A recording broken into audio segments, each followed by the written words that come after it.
सातारा जिल्ह्यातील फलटण येथील उपजिल्हा रुग्णालयामध्ये डॉक्टर महिलेने सुसाईड नोट लिहून आत्महत्या केलेली आहे।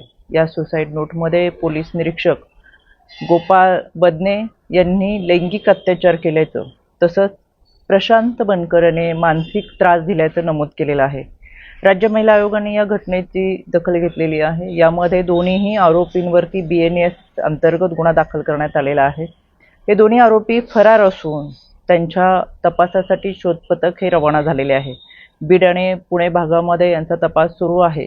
त्याचबरोबर संबंधित डॉक्टरांनी यापूर्वी देखील आपल्यावर अशा पद्धतीने लैंगिक अत्याचार किंवा मानसिक त्रास दिला आहे म्हणून काही तक्रार दाखल केलेली आहे का, आणि ही तक्रार दाखल जर केली असेल तर त्यांना मदत का मिळाली नाही याची सुद्धा चौकशी व्हावी असं राज्य महिला आयोगाने पोलीस अधीक्षक सातारा यांना सूचना केलेल्या आहेत। एकंदर या संपूर्ण घटनेचा तपास होत असताना यामध्ये संबंधित डॉक्टरांचे शव हे विच्छेदनासाठी रुग्णालयामध्ये हलवण्यात आलेले आहे। यामध्ये आरोपींवरती कठोर कारवाई व्हावी, यामध्ये कोणीही आरोपी असू दे त्याची गय केली जाणार नाही। त्याच पद्धतीने अशा पद्धतीच्या घटना खऱ्या अर्थाने समाजामध्ये घडूच नाही यासाठीचा प्रयत्न हा पोलिसांचा असतो।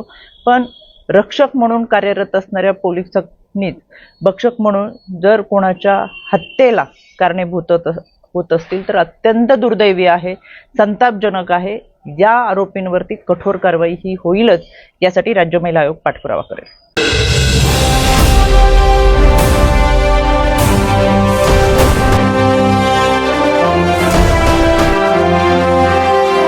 आपल्या परिसरातील बातम्या पाहण्यासाठी चॅनलला सबस्क्राइब करा, व्हिडिओला लाईक करा आणि बेल आयकॉन दाबायला विसरू नका।